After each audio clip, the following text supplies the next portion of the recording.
Tervist, kokandushuvilised! Käes on talv, õues on selline tuisk, purgaa, mitte väga külm, aga ikkagi selline ebameeldiv ilm. Ja meie peres, meie majas, meie peres on kombeks, et see on selline tõeline hapukapsasupi ilm. Et seda me ootame, millal see tuleb, selline ilm, et siis on paras aeg hapukapsasuppi teha. No, päris jaanipäeval ei tee ju. Ja siiani oli talv suht soe. Vaatasin ka, et ootame natuke veel. Kui läheb külmemaks, siis teeme hapukapsasuppi. Ja täna on see kaunis päev. Reeglina meie majas on see hapukapsasuppi tegemine proua Pärusmaa. Mina ei ole teinud. Ja täna teen ma ka tema juhendamisel seda. Ta juhendab mind kaadri tagant ja vahepeal tuleb ka kätega appi kaamerasse seda tegema. Hapukapsasuppi ei tee ju mingi väikese potitäie. No ikka tuleb teha korralik suur, sest reeglina hapukapsasupp läheb soojendades paremaks järgmisel päeval, ülejärgmisel päeval. Ja kui jääb järgi, siis me paneme sellistesse ämbrikestesse ja külmutame. Ja kui tuleb jälle hapukapsasuppi isu, siis võtame välja. Samuti on meil tavaks olnud teha hapukapsasuppi talvel veebruaris, kui on meil Suurströmmingu festival. Ja inimesed, kes ei taha Suurströmmingut süüa, tulevad tihti siia just hapukapsasupi pärast. Jõudsime sinna, et hapukapsasuppi ei tee mingi väikese potiga. Minul on uus pliit ja ahi, induktsioonpliit. Ja selgus, et minu sobivalt suur pott ei kõlba sellele induktsioonpliidile. Käisin, ostsin mõned potid, aga mitte just sellise vahepealse suurusega. Ja järgmine on mul selline suur, milles ma siin jahimehe salatit teen ja no mis teha. Seadsin sammud poe poole. Läksin Apelsini poodi, leidsin sellise toreda 10-liitrise poti. Täpselt paras. Ja siis oli meeldiv üllatus. Müüja ütles, et minu abikaasa on suur teie fänn. Et peale seda, kui ta hakkas minu videoid vaatama, hakkas ta ka ise süüa tegema. Et parem ei teinud. Nii et selline väga meeldiv südant soojendav üllatus. Nii et tervitan siin Apelsini poe müüjaid ja ka seda müüja abikaasat, kes hakkas kokkama. Ja ma siis ütlesin neile, et selles potis hakkan ma nüüd hapukapsasuppi tegema ja nad jäid kõik põnevusega ootama, mis sest välja tuleb. Niisiis, hapukapsasupp. Selleks on meil vaja liha, soovitavalt pekisemat, hapud kapsast. Nii, jõuame liha juurde tagasi. Käisin, ostsin turult. No ei ole tänapäeval seda väga pekist liha väga võtta. No oleks mingid kõhuääred, aga ma tahtsin just sellist kondiga. Et kont annab hea maitse ja see on ka väga hea, sest üks meeldivamaid asju on selle hapukapsasupi juures just see liha teisel päeval, kui ta on jahtunud. Lõikad viilu, paned leivale, sinepid peale, telefon heliseb. Nii, sõbra telefon ise helistas. Kus me jäime? Aha, see liha paned leiva peale, sinna sinepid peale, kuuma kapsasuppi kõrvale ja seda liha võileiba. Küll see on hea. Niisiis, turult ostsin hapukapsa. No mulle tundub, et porgandit on natukene vähe. Riivisin 2 porgandit. Ma riivisin mitte sellise klassikalise jämeda riiviga, vaid riivisin Korea porgandi riiviga, siuksed pulgakesed.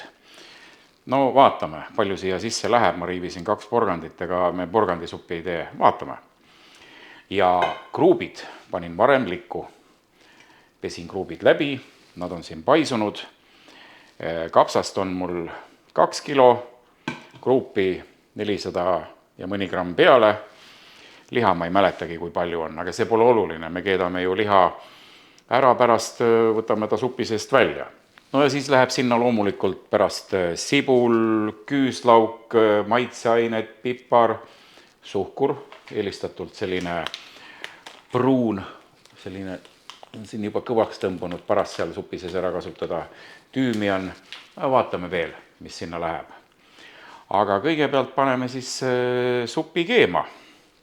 Ma arvan, et ma lõikan need lihatükid pooleks, on mugavam. Ilus värske liha.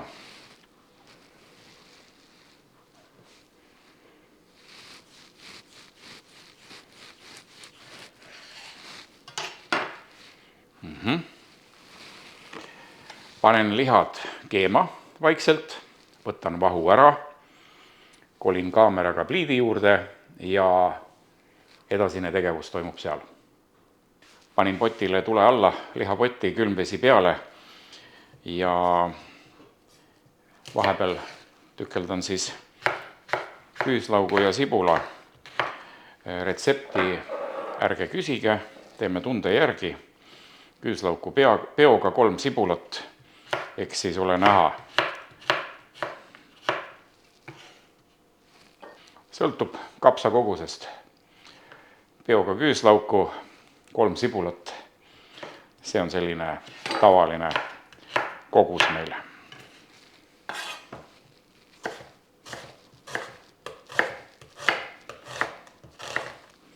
Sibul siis enam-vähem selliselt, nagu need kapsalibledki on. Petab mõne pirtsutaja ära, kes sibulat ei taha. Arvab, et on kapsalible.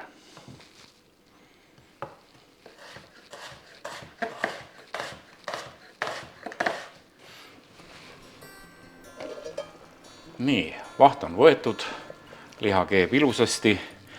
Ma mõtlesin küll vähemaks võtta seda vett, et äkki ei mahu ära, aga proua arvas, et mahub küll. No ma ei tea, hakkame siis laduma.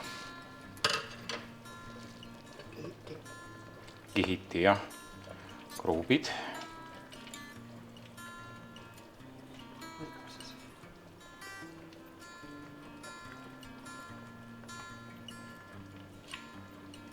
Võtab nüüd selle keemise mungi maha, selle võib nüüd juurde panna. Ahah, paneme, ma panen 8 peale. Pärast võtame maha, kui keema läheb. Läks kruup, kapsas, porgand, sibul, küüslauk.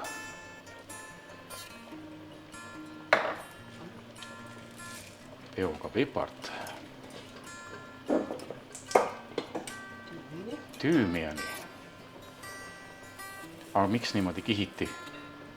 Sest et potit on ju üsna suur ja tugev, priske ja ta ju pärast peaks keema nagu mulgikapsas, et võimalikult vähe segada. Ahah, et pärast mitte segada. Nagu kihiti, jah.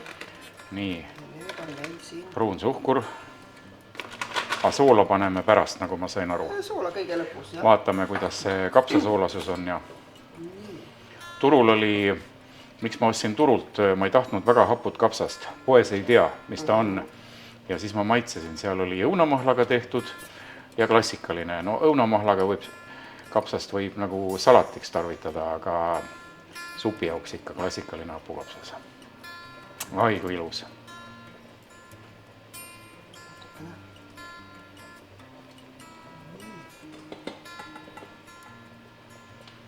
Jah. Porgandid, siis on ilus värviline supp. Siia nüüd pipart enam ei pane, sest pipart läks piisavalt palju.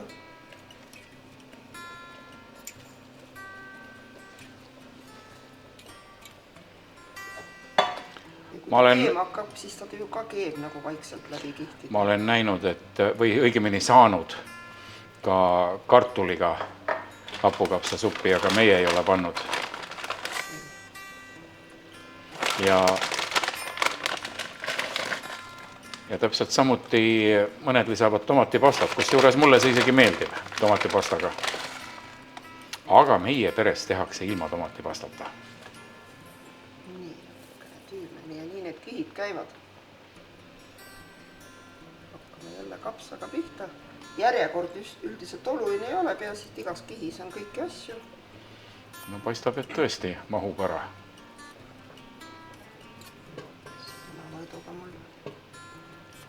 On kuulda, kuidas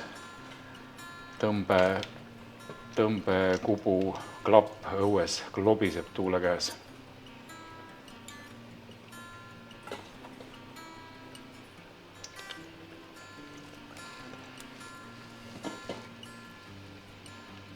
Nii, natukene võiks vajutada, on sul seal natukene vajutada.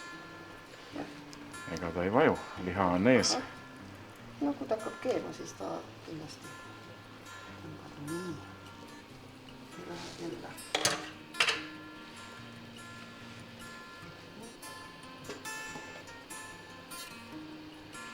Hapukapsa libled olid muidugi hästi pikad sellised. Me lõikasime nad kääridega lühemaks, et oleks pärast mugavam süüa.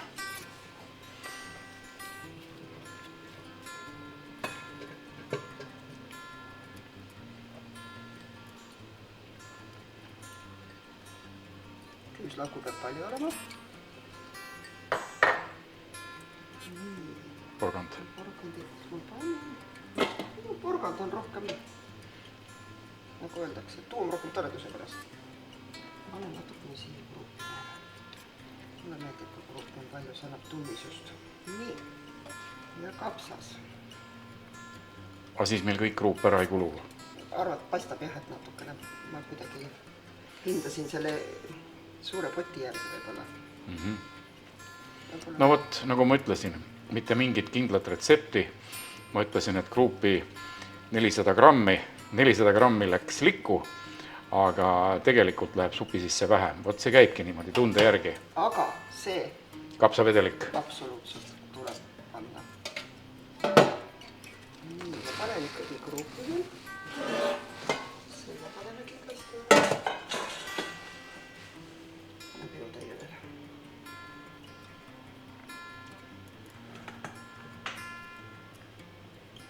Nii rohkem ei pane. Porgandi panen kindlasti ära. Küüslauk läheb kindlasti kõik ära. Ja sibul läheb ka kindlasti kõik ära.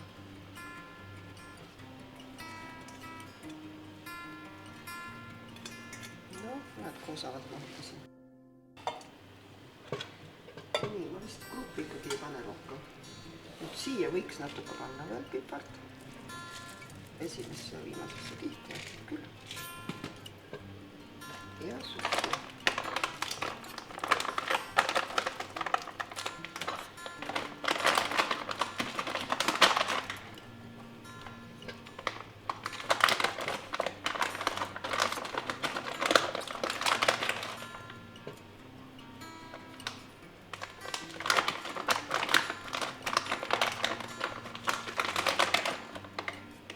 Soola võiks siis panna pärast, siis kui juba sestmiseks. Nii, paneme kaane peale ja kui keema läheb, siis keerame tule maha.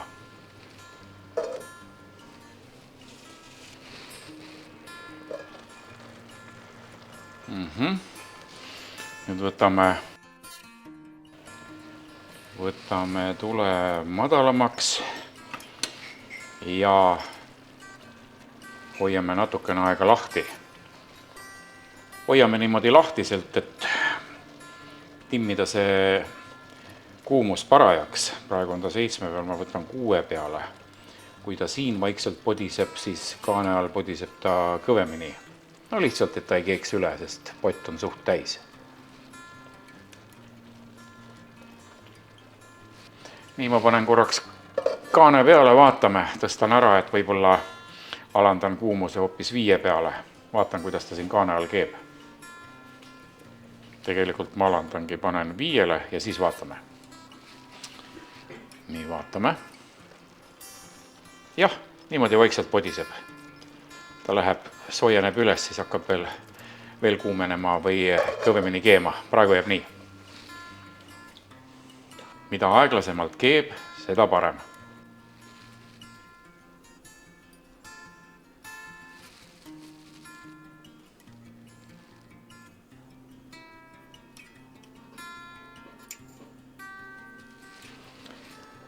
tunnike on möödunud. Podiseb vaikselt ja pliit on reguleeritud 3 peale. 10 või 9 3. Just niimoodi vaikselt peab ta podisema. Näete. Aega meil on.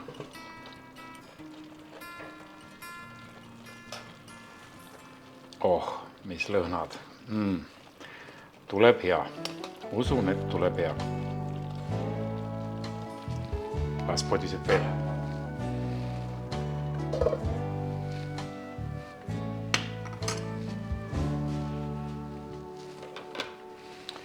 Supp on 1,5 tundi podisenud. Vaatame, kas saame liha kätte.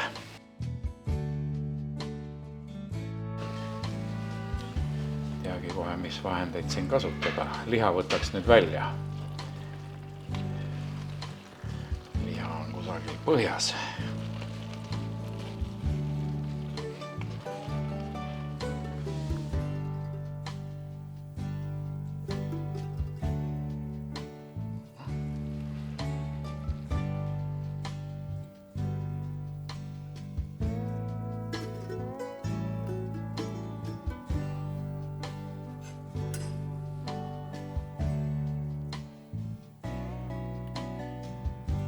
Ilus.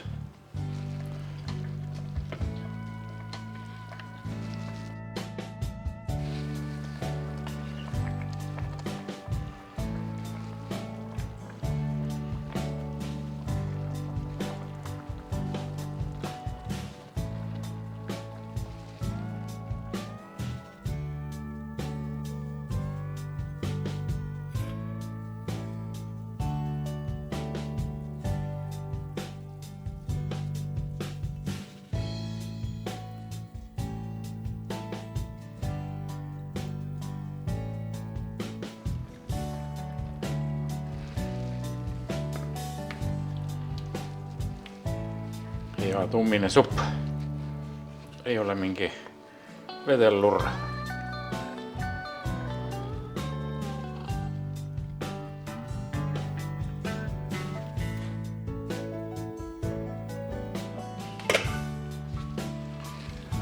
Võtame mingi portsu maitsmiseks. Et siis teab maitsestada.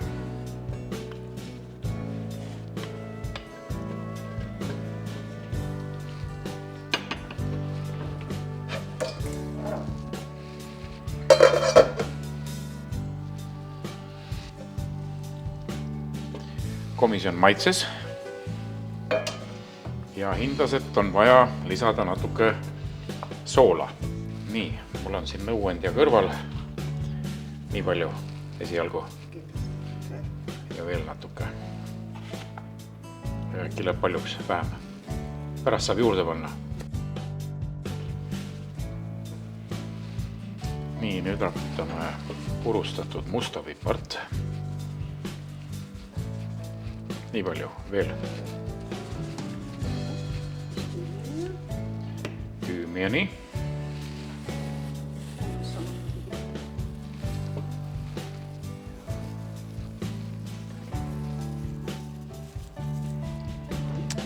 Ja siis on meil kombeks panna natukene sellist maitsekamat õli. Antud hetkel päikese kuivatatud tomatiõli. Panen siit purgi servast.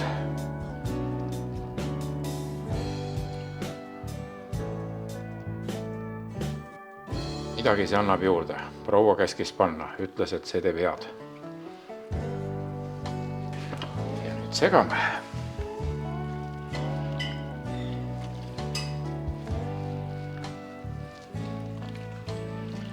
Ja vahepeal veel maitsta ja nii kaua, kuni on timmida, nii kaua, kuni on paras ja ongi meie supp valmis. Paneme natuke vunki juurde, laseme keema tõusta, et maitsed sisse käivad ja siis maitseme ja põhimõtteliselt ongi meie supp valmis. Niisiis, daamid ja härrad, käes on, ma ei ütleks, et degusteerimised, sest ma degusteerisin juba seal pliidi ääres. Käes on püha õhtu söömaaeg. Väga raske on rääkida, sest suu läheb vesiseks. Aga teeme siis omale mõnusa leiva siia kõrvale. Näete, kont tuleb ilusasti välja.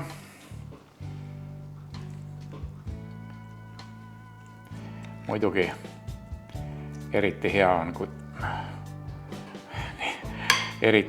kui see liha on jahtunud. Siis on teda parem lõigata aga ei ole aega oodata.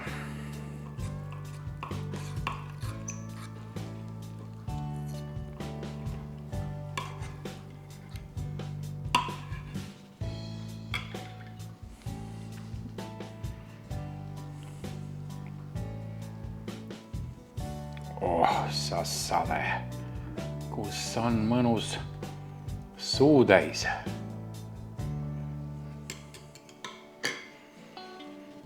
Ja nüüd väike sinep.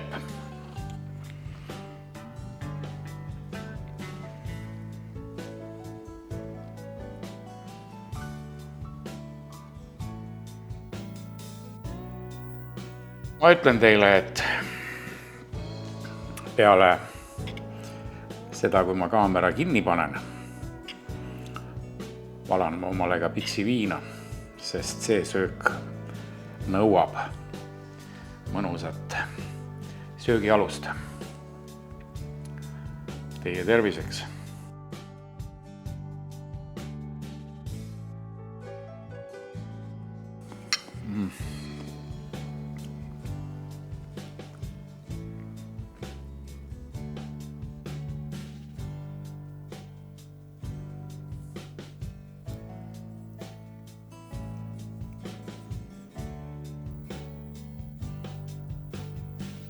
Mulle meeldib, et see kapsas ei ole liiga hapu, supp ei ole liiga hapu, sest väga haput suppi ei taha. Liha ei saanud üldse lisasoola, ainult see, mis hapu kapsas andis. Väga mõnus siia sinepele peale.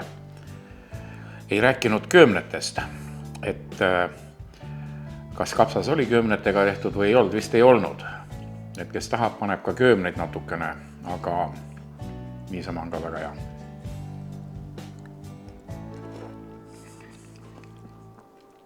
Suurepärane ja suupärane.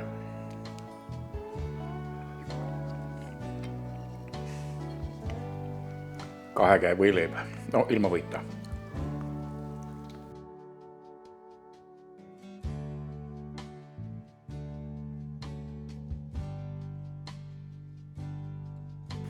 Selline video siis seekord, taas üle pika aja.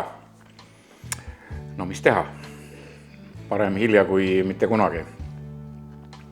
Ja tehke siis külma ilma suppi, sellist kosutavat. Ja sööge ka niisama seda hapukapsast. Ma vahel täitsa ostan mingi väikse karbi C-vitamiin, et tõesti väga hea. Aga mis siin ikka? Soovin teile kena talve jätku. On uus aasta juba. Mul on siin mingi kuuselaadne asi veel alles, aga ehted on maha võetud. Homme võtame selle ka seina pealt maha. Ja läheme vaikselt vastu kevadele. Kõike head!